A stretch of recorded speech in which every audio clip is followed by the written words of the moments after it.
New information has surfaced in light of last week's terror attack in London.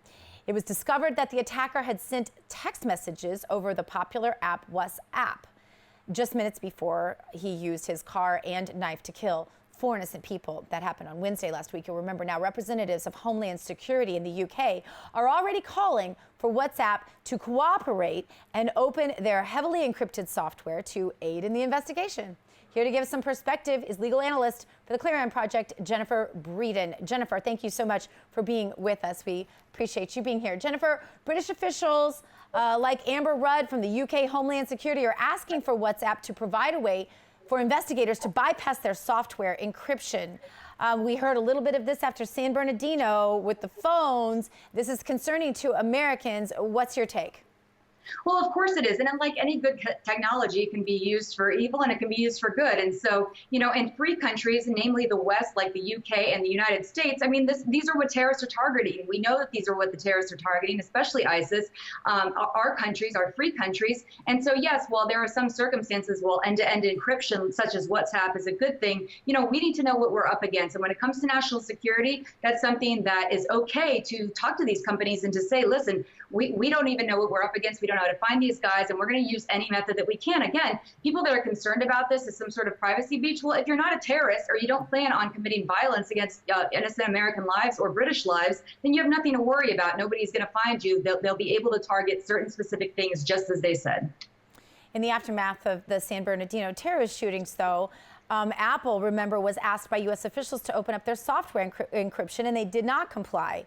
Former FBI Assistant Director Ron Hosko says companies should cooperate and Congress can enforce this through their obligation to regulate interstate commerce. But would this open up a Pandora's box in people's privacy? Because I've heard that they could use, many of the things we've been hearing a lot about in terms of spying on people, with the whole President Trump saying that he was tapped, whatever. I've been hearing that they can do all this anyway. So why would they ask a company to open their data like this unless they wanted to use it for perhaps more sinister reasons? Well, it's a really good point. Like we said, you can use anything for good or for bad. And so, what we're having to do now is, because of the last 8 years of the previous administration and some of this, we have really weakened our law enforcement, we've weakened our intelligence capabilities, and we've weakened the ability to fight terrorism and to be able to gather intelligence on people that are tied to terrorists. And so because of that, we're having to go to the end game. That means we need to find out information after there's an attack. So we have to ask Apple so that we can open that up. Apple doesn't want to comply. They're a private company. They want their customers to feel safe. What we really need to do, and what I think this administration is showing, is that we can have a much stronger United States, and we can have a stronger law enforcement intelligence gathering capability beforehand. That means training our law enforcement on the threat of radical Islamist terrorism and being able to allow our law enforcement to prevent these kinds of things, so we don't have to be going in and tapping and allowing our privacy to basically become non-existent. There are things we can do on the front end. So I think that's a really good point. I think it's a valid concern, and I think that we can do things to prevent these kinds of things, so we don't have to, really limit our privacy. All right, shifting gears, Attorney General Jeff Sessions and the Justice Department following through with an executive order to withhold up to $4.1 billion from sanctuary cities that do not comply with the federal immigration policy.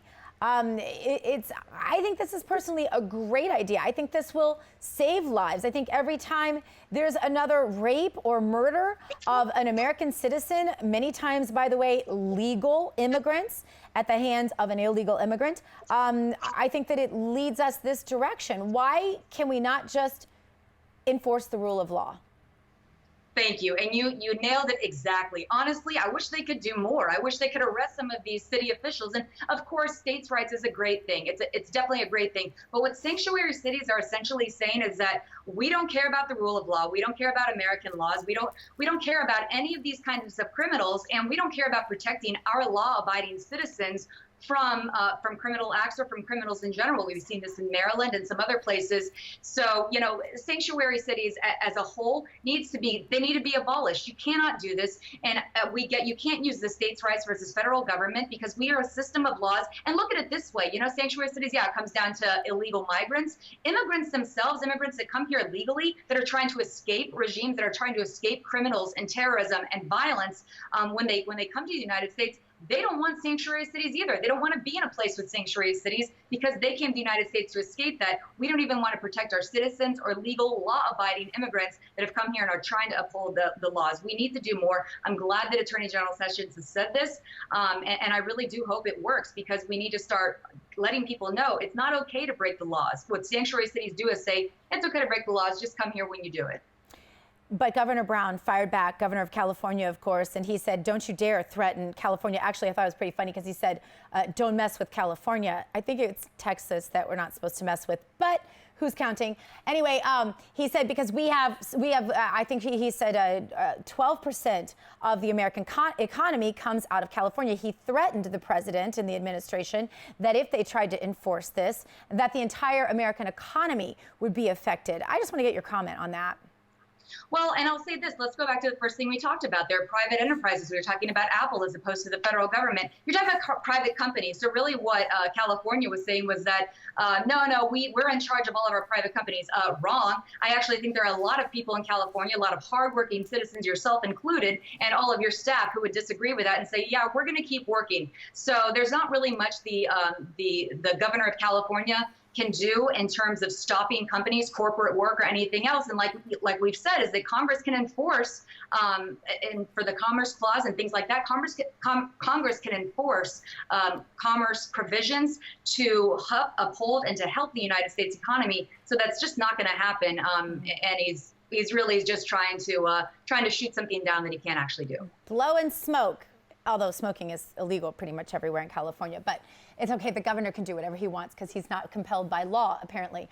All right, well, big name advertisers like Walmart and BMW have pulled their entire ad campaigns from Google and YouTube, citing concerns in Google's ability to represent their brands after ads were seen alongside videos promoting hate and violence. What can you tell us about this Google boycott, sorry. But yeah, so this is coming down to some of these things, and again, we're going back to these are companies, and so they can so if companies are doing this, they're boycotting. I mean, they have every right to boycott. They have every right to boycott unless it starts to infringe on the American market and the economy and interstate commerce. So I mean, when they're talking about hate crimes, again, hate crimes, it's awful. It's a federal offense, and people can do that beyond that. But again, we're also talking about freedom of expression, freedom of speech, and the ability to do certain things. And so what do we classify as a hate crime? We live in a country now that's so completely polarized that you can call somebody guilty of a hate crime or guilty of acting in a hate capacity, so-called, because you don't like their political viewpoint. Right.